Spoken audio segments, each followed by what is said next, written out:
आज डाउटनेट आप डाउनलोड करें। डाउटनेट पर अपने सभी गणित, रसायन विज्ञान, भौतिक विज्ञान और जीव विज्ञान के डाउट्स का करो सफाया। बस प्रश्न की फोटो खींचो, एक ही प्रश्न को क्रॉप करो और तुरंत वीडियो सोल्यूशन पाओ। अभी डाउनलोड करें। प्रश्न हमें दिया हुआ है कि दाब किसे कहते हैं, इसकी प्रमुख विशेषताएं क्या हैं, वह लिखिए। अब यदि दाब को पहले हम समझे, इसके लिए हमें समझना होगा बल को। बल के अनुसार हम पहले दाब को समझने की कोशिश करेंगे। यदि एक निकाय है, निकाय के रूप में निकाय पर हमने एक पदार्थ की रचना ली। पदार्थ पर यदि हमें इस पदार्थ को जो प्रारंभिक स्थिति पर यहाँ पर मौजूद है, इसे हमें यहाँ से हटाकर इस स्थिति से कुछ आगे की स्थिति अर्थात x दूरी तक विस्थापित करना है। अब हम क्या करें, इस पर हम एक बल लगाते हैं। बल को कुछ इस प्रकार से इसके इस सतह के इस प्रमुख सतह जो हमें दिया हुआ है उस पर एक निश्चित बिंदु पर बल लगाया जाता है। बल लगाने से उस पर एक त्वरण उत्पन्न होगा A, जिसके अनुसार उस पर लगाने वाले उसके द्रव्यमान के अनुसार उस पर उत्पन्न होने त्वरण से हम उसके बल की व्याख्या कर सकते हैं, जिसका मान न्यूटन के द्वितीय नियम से m गुणा a द्वारा प्रतिबंधित है, जिसे हम न्यूटन से व्यक्त करते हैं। यह बताता है किसी एक पदार्थ पर किसी एक निश्चित बिंदु पर लगाया गया बल। अब यदि हम एक कार्य करें, हमने एक अन्य निकाय लिया, निकाय के रूप में हमने एक पिंड लिया है। बस उस पिंड के लिए हम एक कल्पना करते हैं कि यह उसकी लंबाई है, और हम यह कल्पना करते हैं कि इसके अंदर निकाय के रूप में एक प्लेट जिसकी लंबाई और इसकी कुछ एक निश्चित चौड़ाई है। अब इस निश्चित चौड़ाई पर हम एक बल को किस प्रकार लगाते हैं? बल को यदि हम इस प्रकार लगाएं कि वह पूरे उसके एकांक क्षेत्रफल पर फैल जाए, तब हम यह कह सकते हैं कि किसी एकांक क्षेत्रफल जो हमें दिख रहा है यहाँ पर, एकांक क्षेत्रफल के अभिलंबवत हमेशा, यह चीज ध्यान देने वाली बात है कि हमें हमेशा बल अभिलंबवत ही लगाने हैं। उस पृष्ठ के एकांक क्षेत्रफल के अभिलंबवत उस पृष्ठ पर लगाए जाने वाले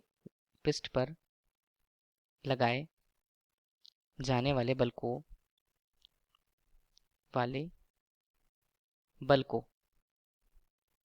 दाब कहा जाता है।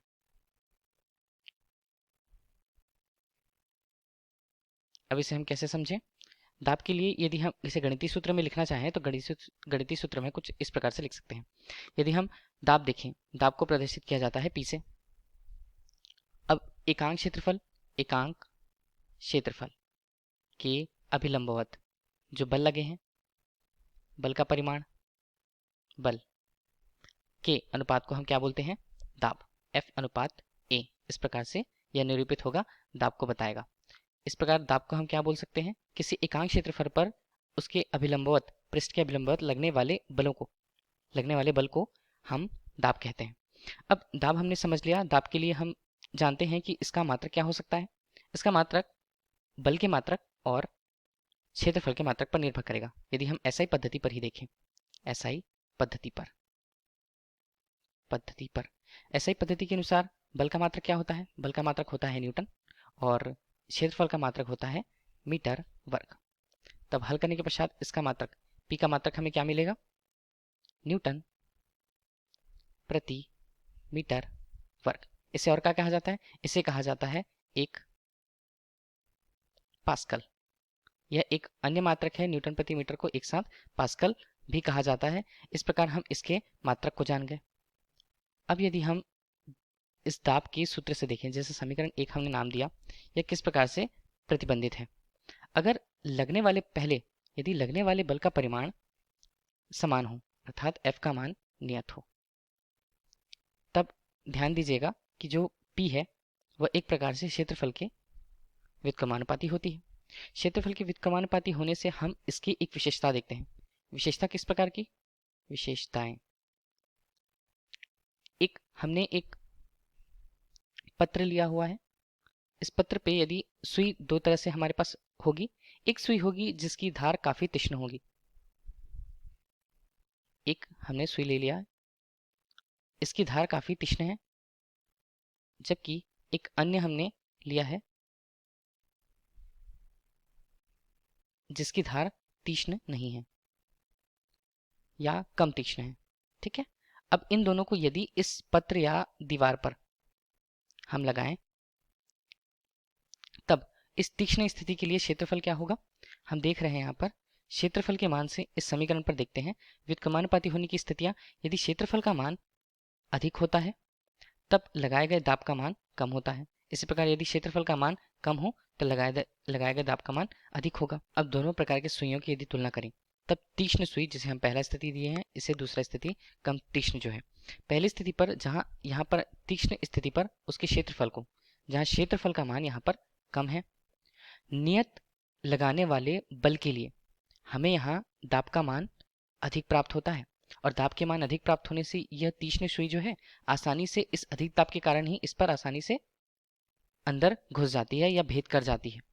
इसी प्रकार यदि हम कम तीक्ष्ण वाले की स्थिति देखें, वहां पर क्षेत्रफल का मान इसकी तुलना में अधिक है। क्षेत्रफल का मान चूंकि अधिक है, अब लगाए गए बल की तुलना में यहाँ पर एक निश्चित बल की तुलना में यहाँ पर लगाए गए दाब का मान कम होगा, चूंकि हम समीकरण से देख रहे हैं। इसलिए इस कम तीक्ष्ण वाले सुई को किसी दीवार के अंदर भेदना उतना आसान नहीं होता तुलना में किसी तीक्ष्ण सुई के। यह उसकी विशेषताएं हुई। इसी विशेषता के आधार पर हम बहुत सारे अनुप्रयोगों को सिद्ध कर पाते हैं। दूसरी स्थिति पर देखें। दूसरी स्थिति पर हम क्या दाब का कहाँ उपयोग करते हैं? दाब का उपयोग सबसे पहले समझने के लिए यदि हम एक पात्र लें, पात्र लिया, पात्र में हमने पानी की मात्रा डाल दी है। यह हमारे पास पात्र है। पात्र में पानी की एक निश्चित मात्रा है। पानी की एक निश्चित मात्रा जो द्रव की स्थिति को बताती है, उसके अंदर हमने एक पदार्थ रखा जो उसके अंदर पूरी तरह से डूबा हुआ है। अब हम इस स्थिति पर उस पर लगने वाले दाब को देखें, तब दाब किस प्रकार लगेगा?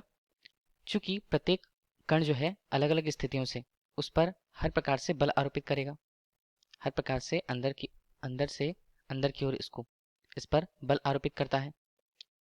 उस प्रकार का बल आरोपित होने वाला किसी एक एकांक क्षेत्रफल पर हम उसे दाब से प्रेषित करते हैं। यह हमें इस स्थिति पर दाब को बताता है। पास्कल नामक वैज्ञानिक ने एक नियम दिया कि किसी द्रव के द्वारा या द्रव के अंतर्गत किसी वस्तु पर लगने वाला बल हमेशा ही उस वस्तु के किसी भी बिंदु पर समान होता है। अर्थात दाब का मान किसी भी बिंदु पर समान होता है। इस नियम के अंतर्गत ही इसके अनुप्रयोग को किस प्रकार लिखा गया, इसे हम आरेख से देख सकते हैं। उदाहरण के तौर पे हमने द्रव चालित लिफ्ट को लिया है। द्रव से चालित लिफ्ट, द्रव के रूप में हम यहाँ पर चाहे किसी एक माध्यम के अनुसार कोई तेल है, या हम यहाँ पर बात करें तो जल की ही बात यदि हम पहले करते हैं, तब हमारे पास एक नलिका है। इसे हम बोलते हैं C1 नलिका और इसे हम बोलते हैं C2 नलिका, जिसपे द्रव के रूप में जल की कुछ मात्रा निश्चित भरी हुई है। अब इस पर दो सिरे हैं तो एक इसे हम बोलेंगे पिस्टन। पिस्टन की संरचना पिस्टन 1 और पिस्टन 2। पिस्टन ए का जो यहाँ पर क्षेत्रफल है, अनुप्रस्थ काट क्षेत्रफल, इसे ए से प्रेषित किया गया है, जबकि इसके अनुप्रस्थ काट के क्षेत्रफल को स्मॉल बी से हम प्रदर्शित करते हैं। चूंकि हम देख रहे हैं कि इन पर दोनों पर अनुप्रस्थ काट का क्षेत्रफल पिस्टन 1 के लिए जो है उसका मान अधिक है अनुप्रस्थ काट के क्षेत्रफल का पिस्टन बी या पिस्टन 2 के अनुप्रस्थ काट क्षेत्रफल बी से। अब यदि हमें एक कार्य करना है कि हमारे पास एक वस्तु है जिसे हमें उठाना है, हमने उस वस्तु को पिस्टन 1 के साइड पर रख दिया हुआ है। यह एक कोई वस्तु है। एक काम किया जाता है कि एक स्थिति पिस्टन 2 पर एक बल आरोपित करा गया, जिसे हम स्मॉल f से यदि प्रदर्शित करते हैं, तब बल आरोपित करने से पिस्टन 2 पर आरोपित दाब कितना होगा? दाब जिसे हम P से प्रेषित करें, दाब होगा उस बल का मान और उसके अनुप्रस्थ काट का क्षेत्रफल B। इस प्रकार दाब को परिभाषित किया जाता है। अब पास्कल के नियम के अनुसार उन्होंने बताया कि किसी भी बिंदु पर द्रव के द्वारा लगाए गए दाब का मान समान होता है। दाब का मान समान होता है, अर्थात यही दाब का मान यहाँ से स्थानांतरित होके इस पर ऊपर की ओर लगेगा। दाब ऊपर की ओर लगेगा, अर्थात पिस्टन 1 पर जो दाब आएगा उसका मान भी किसके बराबर होगा? प्रयुक्त दाब के P बराबर F अनुपात B। अब चूंकि हम देख रहे हैं कि दाब का मान जो कि ऊपर की ओर है, पिस्टन 1 को ऊपर की ओर प्रदर्शित कर रहा है, तब उस पर लगने वाला आरोपित बल जिसे हम ऊपर की ओर F से प्रदर्शित कर रहे हैं। इसे हम F से प्रदर्शित करें। हम जानते हैं कि लगने वाला बल क्या होता है, उस पर लगाए गए दाब और उसके क्षेत्रफल के गुणनफल के बराबर, जो दाब के सूत्र से हम जानते हैं। दाब का मान यहाँ पर F अनुपात B, और चूंकि क्षेत्रफल है A, हम देख रहे हैं नया दाब F के रूप में प्रस्तुत होता है। अब हम देख रहे हैं इस सूत्र से, जहाँ इस सूत्र को हम इस प्रकार लिखें, F जो है बल है, यह हमें प्राप्त बल है, प्राप्त बल। और चूंकि स्मॉल f है जो हमने उस पर लगाया गया था, लगाया गया बल, और यहाँ पर क्षेत्रफल के लिए A अनुपात B, जहाँ हम देख रहे हैं कि A का मान B से अधिक था। हल करने के पश्चात इसका जो मान है वह अधिक आने वाला है, अर्थात हम देख सकते हैं कि प्राप्त बल का जो मान है F, वह काफ़ी अधिक प्राप्त होता है उस पर लगाए गए बल से। इसी प्रकार बल के मान को एक निश्चित दाब के लिए हम द्रव चालित लिफ्ट में उपयोग करते हैं। इसी प्रकार की विशेषताएं दाब में होती हैं। धन्यवाद। कक्षा 6ठी से 12वीं से लेकर नीट, IIT, JEE वो एडवांस के लेवल तक 1 करोड़ से ज़्यादा छात्रों का भरोसा। आज ही डाउनलोड करें डाउटनेट ऐप या व्हाट्सएप करें अपने सारे डाउट्स 8400 400 400 पर।